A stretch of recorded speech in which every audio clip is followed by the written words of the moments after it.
Varios hombres están dentro de una barbería. Unos están esperando su corte y otros ya están recibiendo el servicio. Cuando están más relajados, llega un fregado y se saca una pistola. Comienza a intimidar a los muchachos con un arma.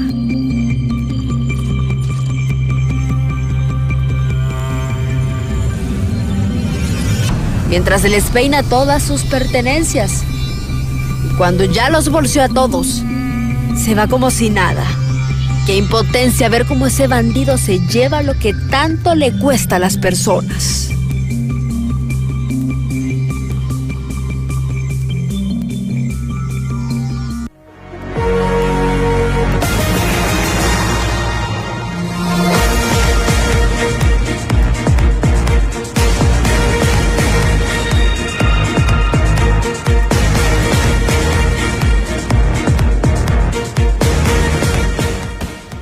En todos lados estamos inseguros. Los delincuentes no respetan nada y entran a todos lados como si estuviesen en su propia casa. No sea ladrón, hombre, que la necesidad más grande le dé valentía para ganar los recursos honestamente.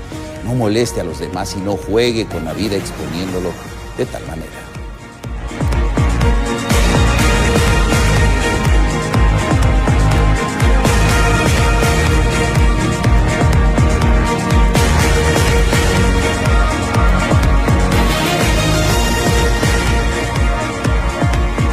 A todos buenas tardes, gracias por informarse en Impacto VTV Meridiano. Siempre es un gusto saludarles y esperamos quede bien informado en esta hora de noticias. Catherine, un video que realmente denota y deja impotencia realmente, porque como una persona con un arma llega, ya es el común denominador en muchas zonas de nuestro país. Entendemos que esto fue en San Pedro Sula.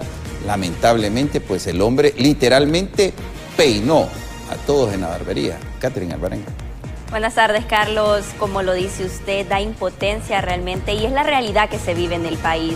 Qué lamentable que personas busquen la forma fácil de poder hacerse de sus cosas y no buscan a trabajar duro realmente. Y bueno, esa es la realidad que se vive en Honduras. La inseguridad va en aumento y siempre se le pide a las autoridades pues tomar cartas en el asunto. De esta forma iniciamos nuestra jornada informativa. Le presentamos los titulares.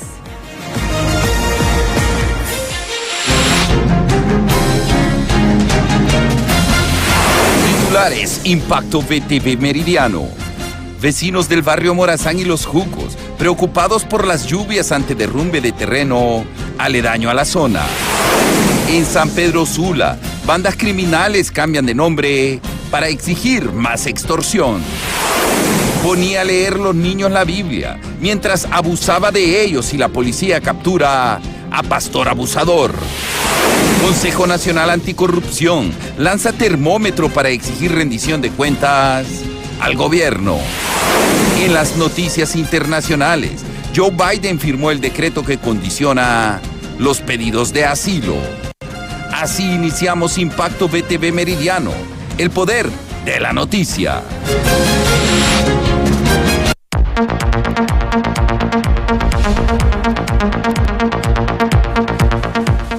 Comenzamos informándole, y es que en las últimas horas un pastor ha sido arrestado por supuestas agresiones sexuales a una menor.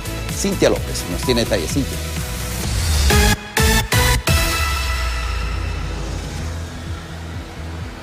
Buenas tardes, compañeros en estudio, televidentes de Impacto VTV Meridiano, como ustedes lo apuntan. Para hablar acerca de este caso me acompaña el portavoz de la Policía Nacional, el subinspector Carlos Figueroa, a quien le consulto los detalles en torno a la captura de este líder religioso. Efectivamente, la Policía Nacional, a través de la Unidad Metropolitana de Prevención número 7 y sobre todo dándole seguimiento a diferentes denuncias que van contra los delitos y agresiones sexuales, le ha dado detención a un hombre de aproximadamente 39 años, a quien se le presume responsable por el delito de otras agresiones sexuales en perjuicio de lo que vendría a ser un menor de edad. Esto fue mediante una captura realizada por parte de la Dirección Nacional de Prevención y Seguridad Comunitaria en la colonia Satélite. Según el informe preliminar, pues el menor se habría personado a la iglesia en la cual esta persona pues impartía las diferentes charlas y sobre todo evangelizaciones por parte de la misma. y que posteriormente intentó abusar y agredirlo sexualmente.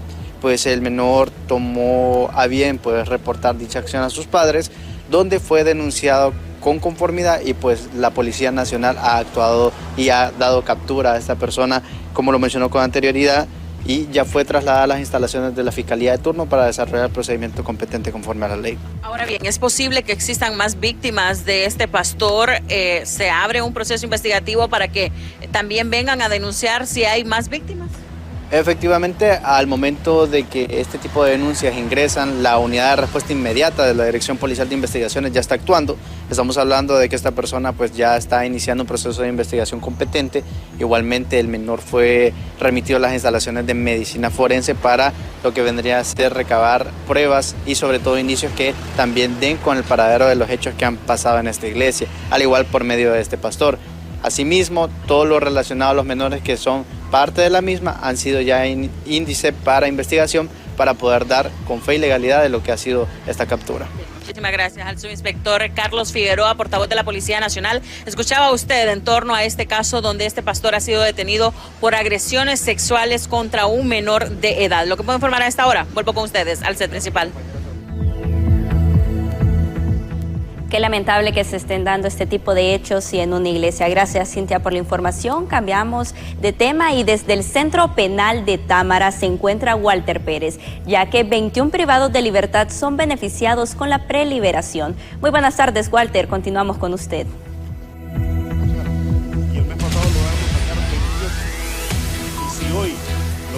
Así es, compañeros, el coronel Ramiro Muñoz, en estos momentos 21 privados de libertad están gozando ya del proceso de preliberación. Escuchemos a continuación a las autoridades. No, se van porque los que están dando la seguridad son incompetentes, por eso se fueron, no hay otra razón.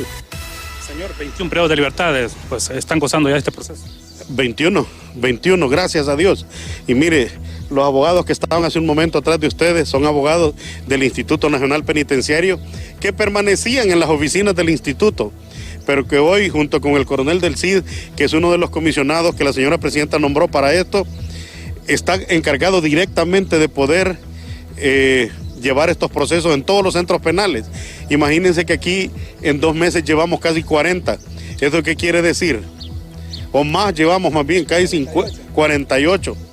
Imagínense cuánta gente está aquí todavía que nosotros podemos liberar, que nosotros podemos hacerles que se cumplan su periodo de preliberación, como que así como ingresaron, que así puedan salir también en su tiempo. Y que no vuelvan a estos lugares. Eso les dije, ojalá que no vuelvan. Esa es la pretensión nosotros con el programa de las 3 R's que llamamos nosotros, que es reeducarlos para reinsertarlos en esta sociedad. Y esperamos nosotros que ellos no vuelvan, hombre. Si logramos nosotros que ellos no vuelvan ni a esta ni a ninguna otra cárcel, yo creo que todo este proceso debe ser altamente productivo. Personas que estaban acá por diferentes delitos, señor. Fíjese que yo no miro tanto el delito porque aquí hay de todo. Aquí hay de todo. Nosotros estamos viendo el cumplimiento de sus condenas. Pero están todos los delitos conjugados, ahí lo va a ver usted. Pero si ya cumplió su tiempo, ya lo cumplió.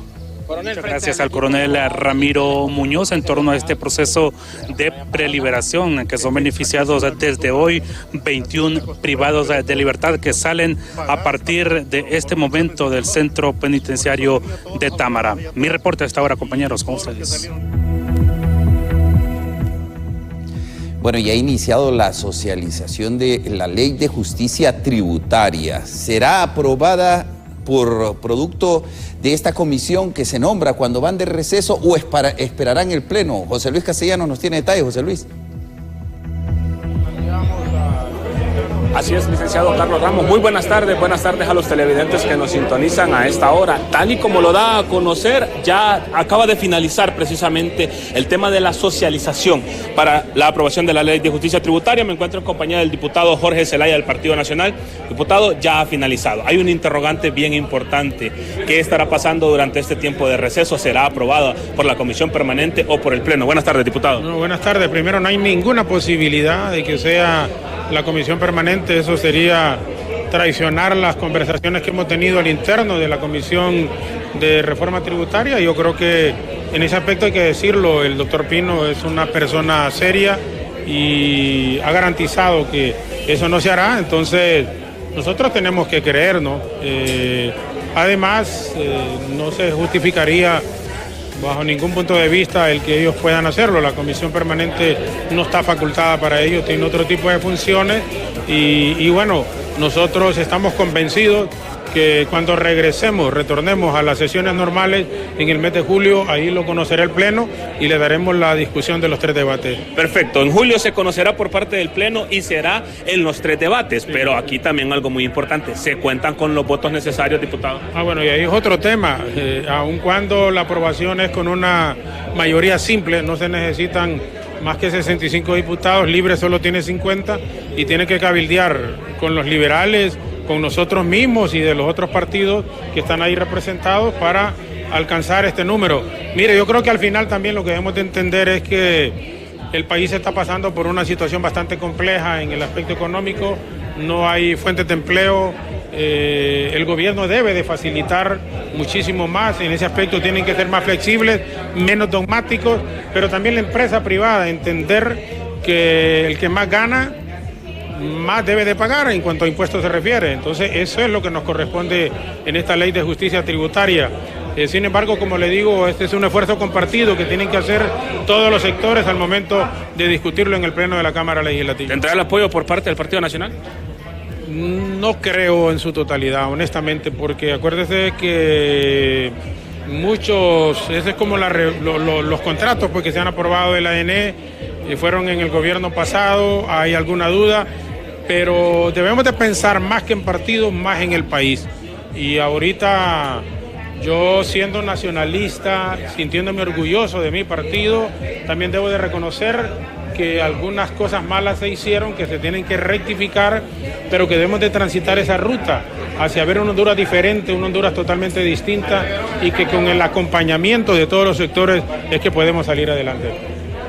Perfecto, muchísimas gracias. Palabras del diputado Jorge Zelaya. Bueno, ya como lo acaban de escuchar, hace unos minutos atrás acaban de salir de esta reunión desde hora muy temprana que habían sostenido con todos los miembros de las comisiones, que incluye a todas las bancadas precisamente. Él ya lo ha manifestado, para el mes de julio se estaría entrando ya en discusión en lo que es el Pleno y iría en los 3 debates. Al parecer el Partido Nacional todavía no está en su totalidad de acuerdo, pero habría que esperar si se alcanzan los 65 votos para la aprobación de esta ley. Parte de lo que les puedo informar, compañeros. Retorno con ustedes. Gracias, José Luis. Vamos a estar pendientes de más información. Y cambiando de tema, tras 24 horas de huelga de hambre frente a la Municipalidad de San Pedro Sula, el alcalde Roberto Contreras suspendió la acción luego de haber recibido una transferencia a la municipalidad de casi 157 millones de lempiras. Queda pendiente lo que es para 2024, están asignados cerca de 146 millones de lempiras y ahora estamos preparando ya todo lo que es la documentación del primer semestre a efecto de que nos desembolsen cerca de 70 millones más, pero tenemos que presentar la liquidación. ¿Invita a la presidenta para ahorita la Feria Juniana? Sí, claro, quisiéramos que viniera la presidenta acá a la Feria Juniana. Si le gusta montar, sabemos que le gusta mucho lo que es la equitación, pues bienvenida acá a San Pedro Sula para que esté con nosotros compartiendo y se dé cuenta que los sanpedranos le tenemos gran cariño a ella aquí en San Pedro Sula. ¿Fue necesario, alcalde, iniciar esta huelga de hambre para poder conseguir las transferencias? Bueno, repito y reitero, los hondureños tenemos que aprender a reclamar nuestros derechos. Yo no hice esta huelga de hambre para sacrificar a Roberto Contreras, sino para defender la ciudad de San Pedro Sula, porque nos asiste el derecho. No vamos a pelear cosas que no son. Lo que nos asiste en derecho lo vamos a poder reclamar. Y ahí es donde reina la razón cuando dice la presidenta, Mardon, páguele a San Pedro Sula, y donde manda capitán no gobierna María.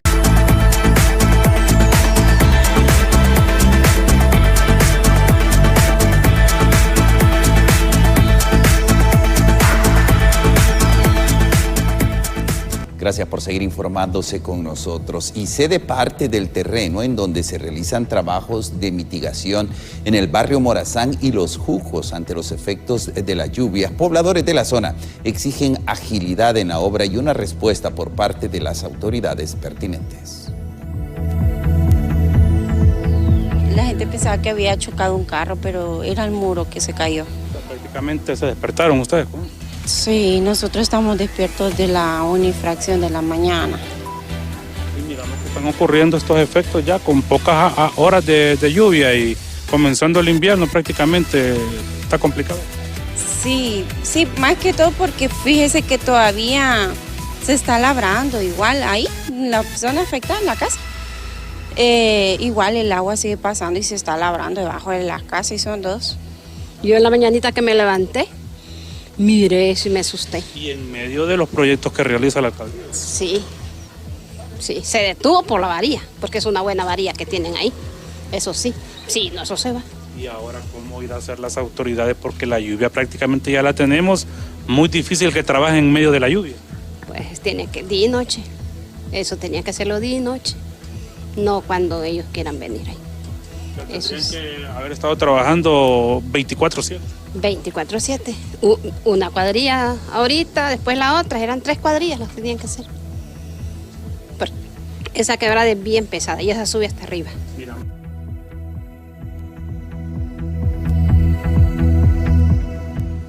Y sicarios en motocicleta asesinan a un camarógrafo el día de su cumpleaños en el barrio El Estadio en Choluteca.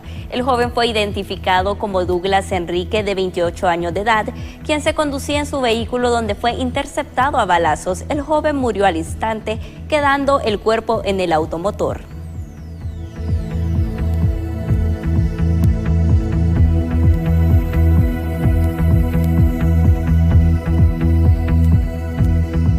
Ganaderos de Vado Ancho en El Paraíso y de Morolica en Choluteca emitieron un llamado urgente a las autoridades sanitarias para que investiguen las causas de muerte masiva de terneros y vacas, que son los únicos sustentos económicos en estas comunidades. Es por ello, los pequeños ganaderos José Ángel Moncada y Raúl Darío Contreras sospechan que la muerte de animales se debe a la sequía que se ha extendido desde hace 7 meses en la zona.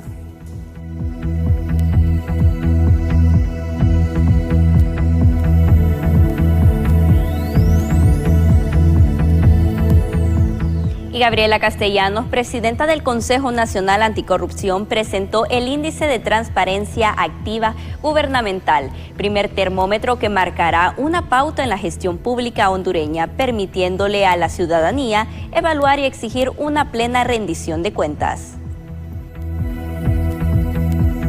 Aquella persona o instancia de sociedad civil que no esté de acuerdo con los resultados del actual gobierno. Pero la verdad es que no es un tema que nos detiene.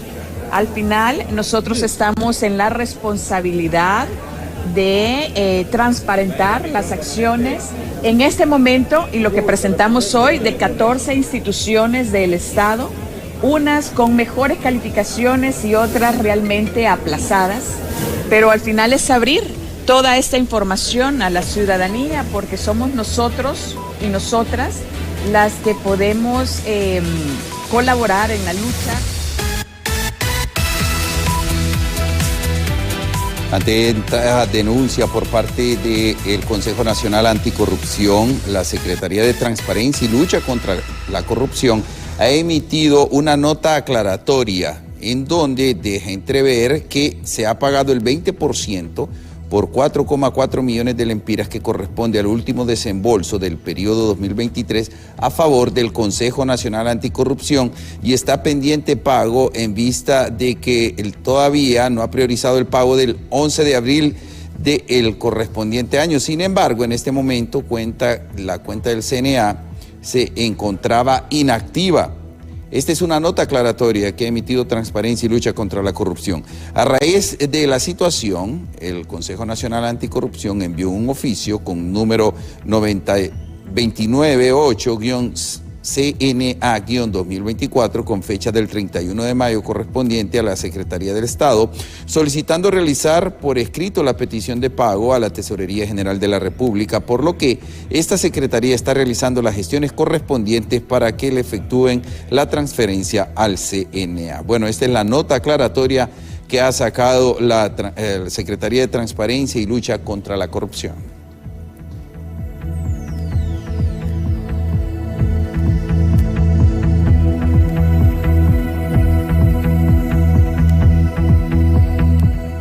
Y en este momento establecemos contacto con el periodista Roberto Molina, quien nos trae importante información a esta hora de la tarde. Buenas tardes, Roberto. Continuamos con usted.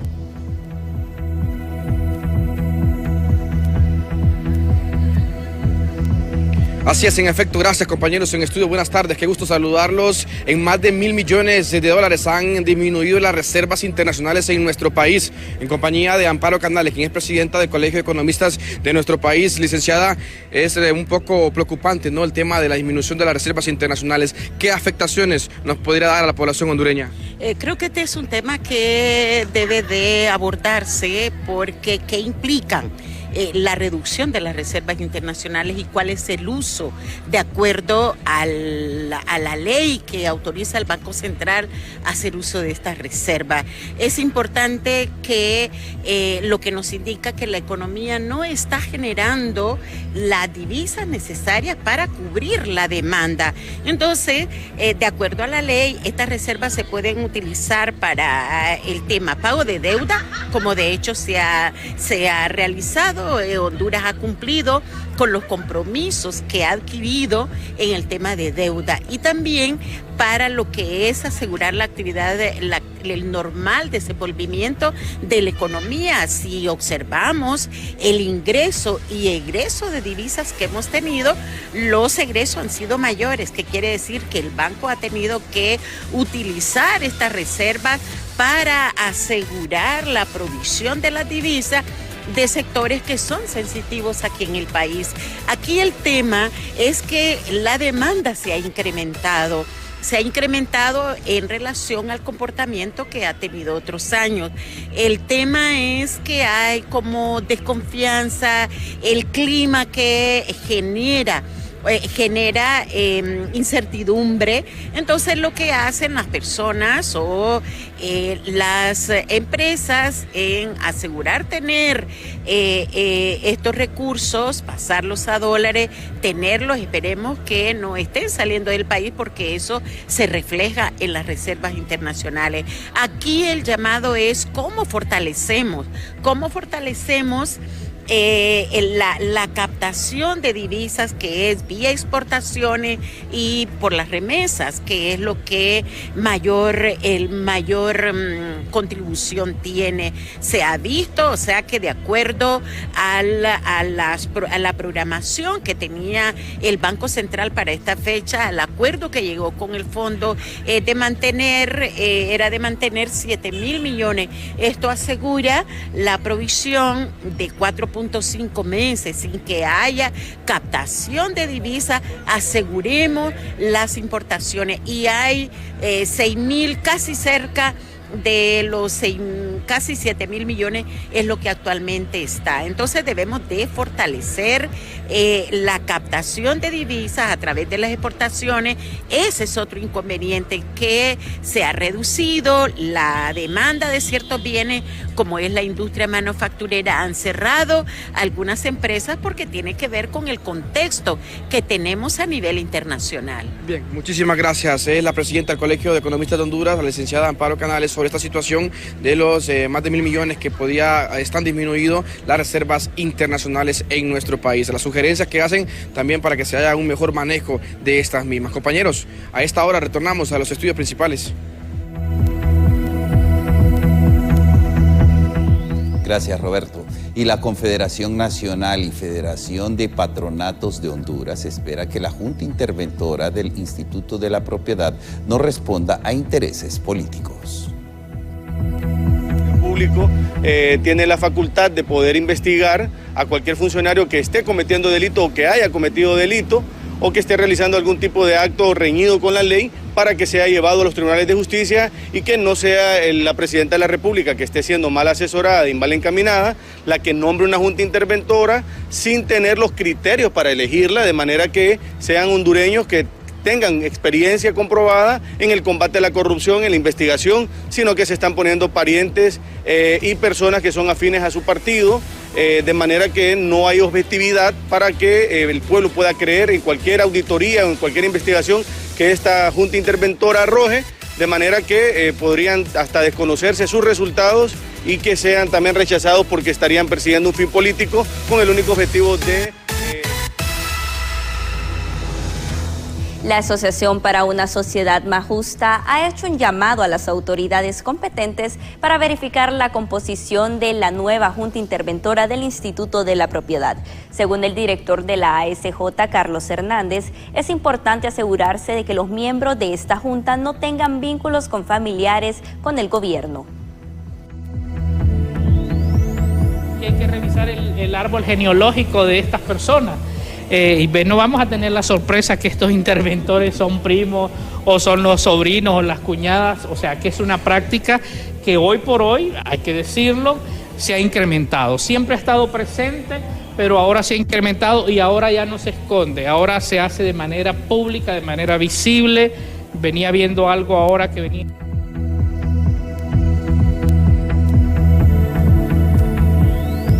Y los recientes conflictos políticos han generado una creciente preocupación entre los expertos en ciencias políticas, quienes subrayan la necesidad de un análisis detallado y exhaustivo para comprender y abordar las causas subyacentes.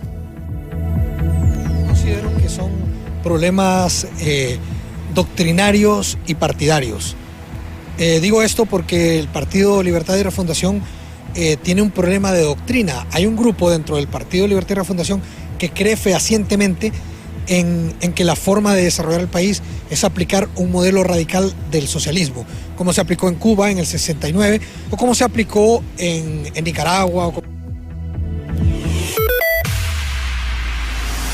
A regresar, le informamos que fortalecen acciones para combatir la trata de personas. Ya regresamos con más información.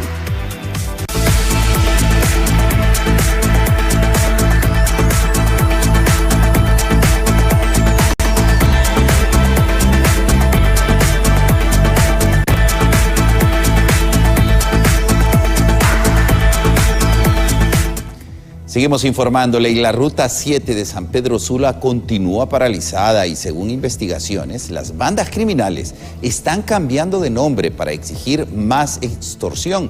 Cintia López nos tiene detalles. Cintia. Muchas gracias, compañeros en estudio, televidentes de Impacto VTV Meridiano. Como ustedes bien lo apuntan, para hablar acerca de este tema en materia de seguridad, me acompaña Leonardo Pineda, representante de sociedad civil, además un asesor en estos temas de seguridad. Hay una problemática que sigue arraigada y es el tema de la extorsión. Paralizada una de las rutas más icónicas de San Pedro Sula, ¿qué nos puede decir este ambiente? Bien, gracias por la entrevista. Sí, mire, el tema de la extorsión, amén de que las mismas bandas y los mismos grupos criminales han tomado algunas medidas en cómo dejar de extorsionar, por ejemplo, las comunidades, a los negocios pequeños y cosas como esa, el transporte sigue siendo un rubro muy golpeado, ¿verdad? Recordamos hace casi ya 2 años, ¿verdad?, que se empezaron algunas protestas, incluso eso motivó el supuesto estado de excepción que tenemos en este momento, ¿verdad? Pero los transportistas se siguen quejando, ¿verdad? Y todos ya sabemos cómo se manejan estas cosas y siempre hemos hecho hincapié en que se debe seguir invirtiendo en el tema de logística, se debe seguir invirtiendo en el tema de inteligencia, se debe seguir presionando para que algunos temas de comunicación se logren también intervenir y sobre todo cómo se maneja el dinero, porque yo he sido testigo de cómo, por ejemplo, los empresarios van a depositar a un banco o hacen transferencias a través de estos sistemas electrónicos que son rastreables. Entonces creo que se podría hacer un poquito más, se ha estado haciendo un esfuerzo interesante, no se puede negar, pero realmente tenemos ese problema y tenemos que seguirle entrando de manera más decidida. Llama la atención que, por ejemplo, algunas investigaciones preliminares arrojan de que las bandas están cambiando de nombre para pedirle más dinero a los mismos transportistas. Mire, a veces también son estrategias, ¿verdad?, para confundir a las mismas autoridades y a las mismas personas que salen. Hay 2 grupos importantes que son los que manejan el tema de la extorsión en el país. Todo el mundo sabe quiénes son, ¿verdad? Y son muy territoriales. O sea, ¿a qué me refiero con eso? A otra persona que llega a su territorio a tratar de tocar sus negocios, pues ahí es donde empiezan las confrontaciones y a veces hasta las muertes. Entonces habría que, como repito y dije anteriormente, hacer más tema de inteligencia, más tema de seguimiento para ver si no son las mismas bandas que están tratando de cambiar el modus operandi, ¿verdad?, para distraer o para confundir a la autoridad. Entonces, repito, hay que entrarle con mayor determinación a estas cosas porque, pues, imagínense la Ruta 7, una ruta tan antigua, ¿verdad? Que, pues, que tenga este problema, realmente así se han ido varias rutas ya y hay gente que mejor decide entregar sus buses, ¿verdad? Es lamentable y al final quien termina pagando los platos rotos siempre somos los que andamos en el transporte, ¿verdad? O los que usan el transporte público, esos son los que se ven afectados al final, entonces por eso hay que poner un poco más de interés en estas cosas. Muchísimas gracias. Leonardo Pineda, representante de Sociedad Civil y asesor en materia de seguridad. Escucha usted sus valoraciones en torno a esta temática. Lo que puedo informar a esta hora, vuelvo con ustedes al set principal. Gracias, Cintia. Y continúan los hechos violentos en el país, ya que tras la muerte de un padre y su hijo que defendieron a una fémina de los ataques de su cónyuge en Guanaja, Islas de la Bahía, activistas sociales y defensores de la mujer apuntan que estos ataques de ira continuarán. Sí, buenos días. Definitivamente, tal y como lo hemos venido pronosticando, ¿verdad? La violencia va en ascenso, sobre todo una violencia que va involucrando más personas, tratando de defender a alguien, fueron víctimas a su vez. Definitivamente la impunidad sigue siendo la razón por la cual estas cosas siguen ocurriendo, ¿verdad? Mientras no se castiguen las personas que cometen actos que atentan contra la vida humana, esto no va a cambiar, porque para poder esperar una comunidad que no agreda, tenemos que hacer una cultura y eso va a tomar muchos años y no tenemos esa cultura, no tenemos un plan de estudios enfocado en una cultura de respeto por la vida, no la tenemos. Pues sí, lo que tendríamos que estar viendo es qué es lo que está pasando en la salud mental de nuestro país, ¿verdad? Porque imagínense que tuvo personas que podían defenderla y salieron muertas también, quiere decir que ese hombre estaba totalmente enajenado, ese hombre no tenía un ápice de razón en el momento de la agresión. Entonces estamos viendo una salud mental deteriorada y encaminada, enfocada hacia lo que es agresión, ira y maltrato. Ahora, usted bien lo menciona, desde ya días viene advirtiendo usted esta situación. El abordaje del gobierno ha sido prácticamente nulo, esta cuestión de la salud mental. Y siempre en este tema, las autoridades están haciendo fuertes operativos y saturaciones en la isla de Roatán para evitar que se sigan dando este tipo de actos violentos en la zona insular. Sin embargo, también la población pide que haya mayor resguardo en la zona.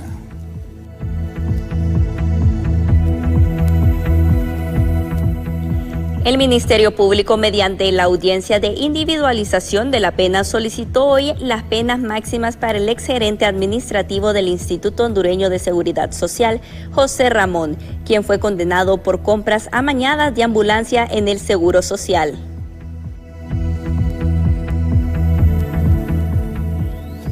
Ante la violencia que enfrenta cada día el país, el dirigente del transporte Wilmer Calix reveló que al menos 5 rutas han desaparecido en los últimos 6 años. Entre los sectores afectados se encuentran la colonia Divagna, 1 de diciembre, Zapote Centro, Los Profesores y Universidad Norte. Es por ello que hay un déficit de los conductores y ayudantes de buses, ya que deben pagar extorsión a 1 o hasta 5 grupos criminales y si no pagan, los operarios sufren atentados o, en el peor de los casos, son asesinados.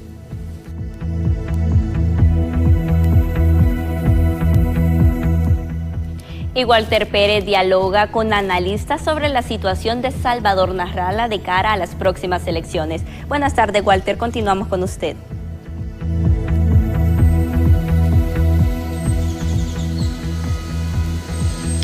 Muchas gracias, compañeros. Me acompaña el abogado y analista José Antonio Martínez. Sectores abogados están aconsejando a don Salvador Narrala no hacer alianza con ninguna corriente política. Hablamos con los nacionalistas, los liberales y Libre en estas próximas elecciones. ¿Cómo mira este escenario usted? Sí, muy buenas tardes. Gracias por la entrevista, licenciado. Pues bien, desde mi óptica, considero yo que es un mal consejo, en mi opinión, ¿verdad? Yo respeto todas las opiniones, pero en mi entender es un mal consejo que le están dando, ¿verdad? Es una mala apreciación. ¿Y por qué lo digo? Es muy simple y llano. Porque ninguno de los partidos políticos actualmente constituidos en nuestro país, ¿verdad? Particularmente los mayoritarios, llámese el Partido Liberal, llámese el Partido Nacional, Salvador, etcétera. Ninguno de ellos cuenta realmente con el apoyo del pueblo hondureño. Si hablamos del Partido Nacional, ya vea usted lo que sucedió, ¿verdad? Es un partido que prácticamente ha perdido toda credibilidad del pueblo hondureño, ¿verdad? La forma como gobernó el señor Juan Orlando Hernández definitivamente no fue lo mejor para el país. Vea usted cómo está enfrentando, pues, ¿verdad?, un juicio el cual fue condenado en el país del norte. Y si, por ejemplo, el Partido Liberal ha quedado resquebrajado, ¿verdad? Desde esto viene arrastrando desde Mel Zelaya, fracción del partido. Entonces prácticamente quedó hecho añicos. Del Partido Libre, actualmente, ¿verdad?, que nos está gobernando, definitivamente ha quedado a deber, no ha cumplido con las promesas y por lo tanto considero que si cualquier partido que se tire de una forma libre, sin formar ningún tipo de alianza, difícilmente podría llegar a obtener la más alta magistratura en nuestro país. Concluye, abogado, en 2 palabras, Salvador Narrala tiene que ser alianza entonces. Si él va en pos del vellocino de oro, tendría que ser alianzas, de lo contrario difícilmente pueda obtener la más alta magistratura en nuestro país. Muy claro, el abogado José Antonio Martínez en torno al actual escenario político que se vive en el país. De mi reporte a esta hora, compañeros.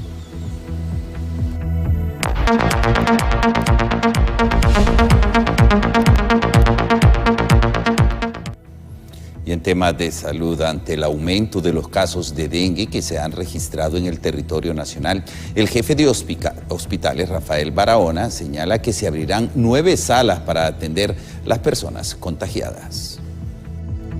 Habilitadas 9 salas en 9 hospitales y estamos valorando, según los ingresos hospitalarios y la situación epidemiológica, aperturar más salas. Pero además de esto, no solo queremos habilitar salas en los hospitales, sino que también estamos valorando la apertura de ciertos triajes en algunas zonas del país que nos permitan albergar a estos pacientes con dengue sin signos y con signos de alarma que no ameritan estar dentro de un hospital, pero que sí tenemos que darle siempre ese seguimiento para asegurar de que este paciente no evoluciona a un dengue grave y que no concluye en un fallecimiento.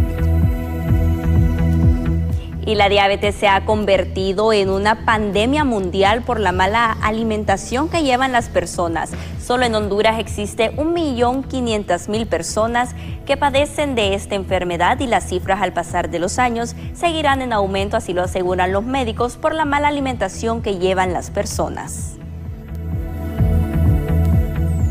Desafortunadamente las estadísticas van en incremento, no solo en Honduras, sino que a nivel mundial. Y yo no sé qué está esperando la OMS para poder declarar la diabetes como una pandemia mundial, porque esta es una enfermedad que se origina por mala alimentación en la mayoría de sus casos. Entonces es importante que por lo menos en Honduras empecemos a hacer ejercicio, tomar abundante agua, comer saludable para que podamos prevenir una enfermedad que nos puede empobrecer. Para concluir, doctor, ¿en cuánto ha aumentado a nivel estadístico? Bueno, se estima que 1.500.000 hondureños padecen de la enfermedad o son propensos a padecerla. O sea, el 15% de la población hondureña es un número abismalmente grande y por eso tenemos nosotros que cuidarnos, porque la prevención siempre va a ser la mejor medicina. ¿A diario cuántos pacientes son atendidos en el hospital del diabetes? Cuando nosotros llegamos solo se atendían 300 personas al día, ahora atendemos entre 900 a 950 personas diariamente.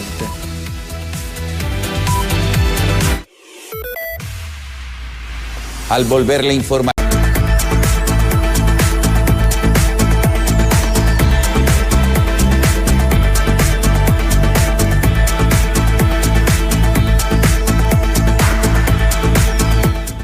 Continuamos con más información y miembros del Partido Liberal se encuentran reunidos. ¿Cuál es el motivo? Hacemos un enlace con José Luis Castellano, quien nos trae los detalles.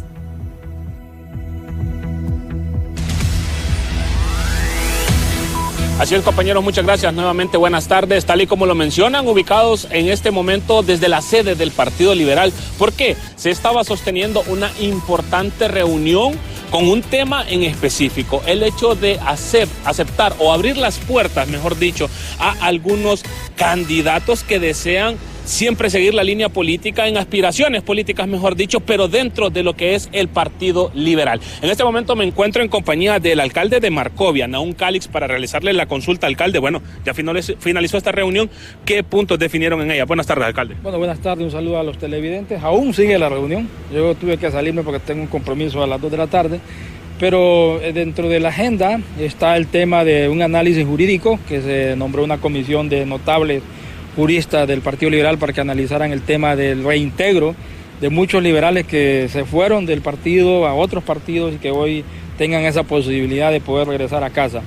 De igual manera, también abrirle el espacio para que otros aspirantes de otros partidos, si tienen el deseo de venir a este partido, pues poder tener esa posibilidad.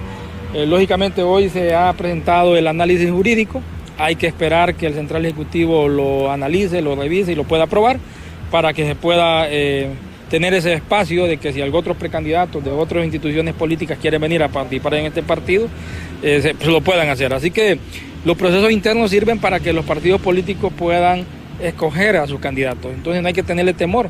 Si el partido hay que abrirle el espacio para que pueda tener a aquel que quiera deseo venir al partido a participar y a venir a fortalecer al partido, bienvenido sea. Alcalde, se mencionaba bastante el nombre del ingeniero Salvador.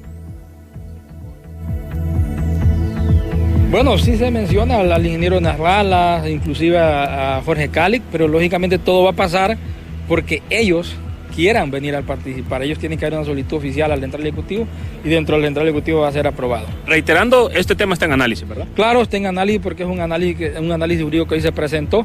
Hay que analizarlo muy bien para tomar la mejor decisión. Perfecto, muchísimas gracias. El alcalde de Marcovia, Nahum Cáliz, tal y como lo han escuchado, continúa todavía esta importante reunión definiendo estos puntos del posible reintegro de algunos candidatos. Parte de lo que les puedo informar, compañeros. Retorno con ustedes.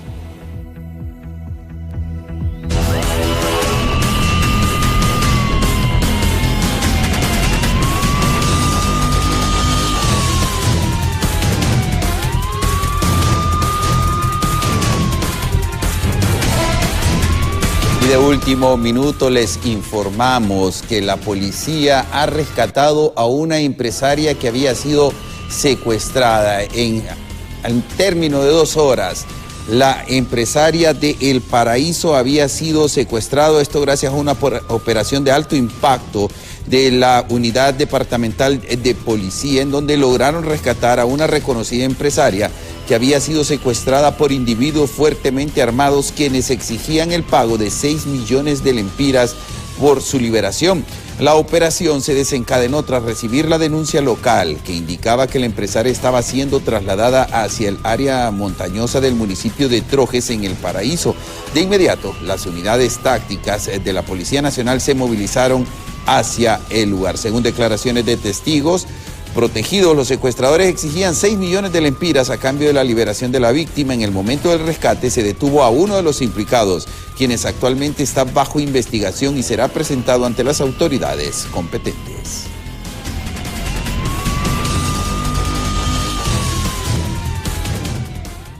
Y la secretaria ejecutiva de la CICET señala que se están implementando nuevas estrategias para poder combatir la trata de personas en Honduras. En lo que va del año han atendido 12 casos de niños víctimas de la trata de personas. Hacemos un enlace con Berenice Amaya, quien nos trae los detalles.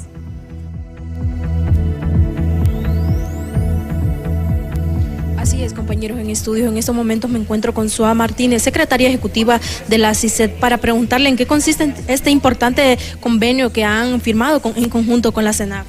Sí, es un convenio interinstitucional de apoyo y protección a nuestros menores. Hoy es el Día Internacional en que se conmemora a los niños víctimas de agresión.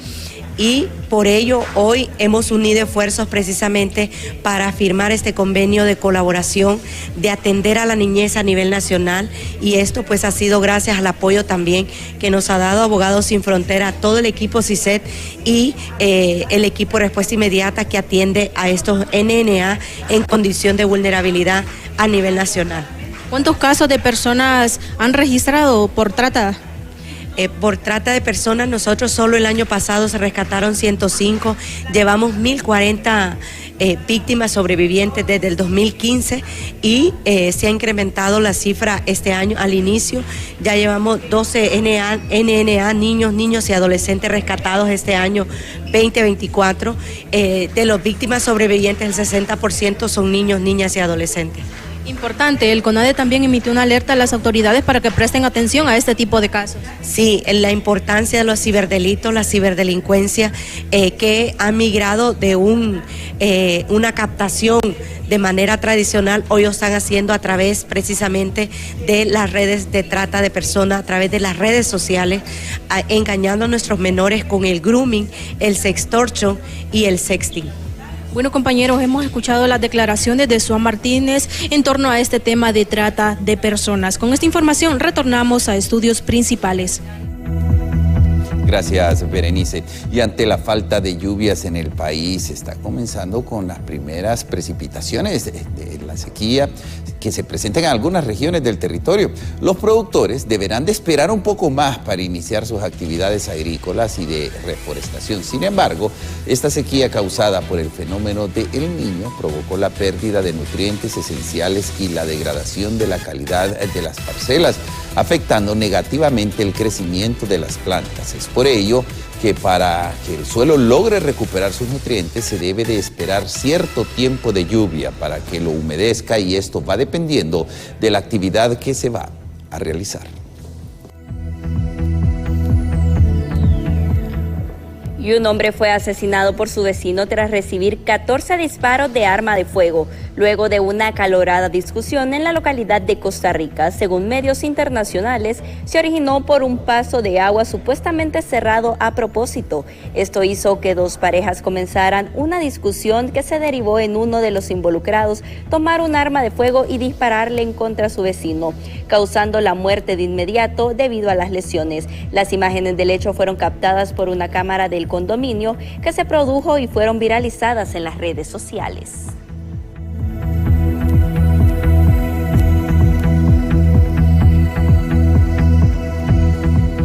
Qué pena esta situación que pasó en Costa Rica. Compartimos con ustedes las noticias internacionales.